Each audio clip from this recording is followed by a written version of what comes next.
చంద్రబాబుకి MP Vijayasai Reddy చురకలు అంటిస్తూ tweet చేశారు. Super 6 ఇస్తే ఏమి, ఇవ్వకపోతే ఏమి, నిత్యావసర వస్తువులు రేట్లు పెరిగితే మనకేంటి, పెరక్కపోతే మనకేంటి అంటూ చంద్రబాబును ఉద్దేశిస్తూ విమర్శన అస్త్రాలు సంధించారు. టమాటా 100 రూపాయలు అయితే మనకేంటి, 200 అయితే మనకేంటి, ఇసుక టన్ను 2000 అయితే మనకేంటి, 4000 అయితే మనకేంటి అంటూ చంద్రబాబు తీరును దుయ్యబట్టారు. మరో 4 సంవత్సరాల తర్వాత ప్రజలకు దొంగ హామీలిచ్చి మభ్యపెట్టి మోసగించి ఓట్లు వేయించుకోవచ్చన్నదే చంద్రబాబు నైజం అంటూ ట్వీట్ చేశారు. చంద్రబాబుకు కావాల్సింది రాష్ట్రాన్ని దోచుకోవటమేనన్నారు. కులం మతం అంటూ అగ్గిరాజేసి అందులో చలికాచుకోవటమే చంద్రబాబు నైజం అంటూ ఎక్స్లో పోస్ట్ చేశారు విజయసాయిరెడ్డి.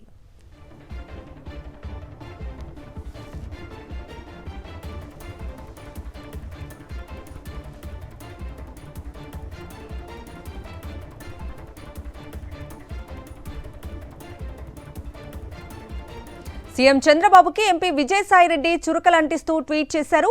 సూపర్ 6 ఇస్తే ఏమి, ఇవ్వకపోతే ఏమి, నిత్యావసర వస్తువుల రేట్లు పెరిగితే మనకేంటి, పెరక్కపోతే మనకేంటి అంటూ చంద్రబాబును ఉద్దేశిస్తూ విమర్శనాస్త్రాలు సంధించారు.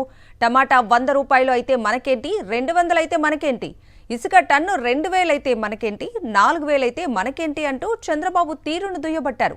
మరో 4 సంవత్సరాల తర్వాత ప్రజలకు దొంగ హామీలిచ్చి మభ్యపెట్టి మోసగించి ఓట్లు వేయించుకోవచ్చన్నదే చంద్రబాబు నైజం అంటూ ట్వీట్ చేశారు. చంద్రబాబుకు కావాల్సింది రాష్ట్రాన్ని దోచుకోవటమేనన్నారు. కులం మతం అంటూ అగ్గిరాజేసి అందులో చలికాచుకోవటమే చంద్రబాబు నైజం అంటూ ఎక్స్లో పోస్ట్ చేశారు విజయసాయిరెడ్డి.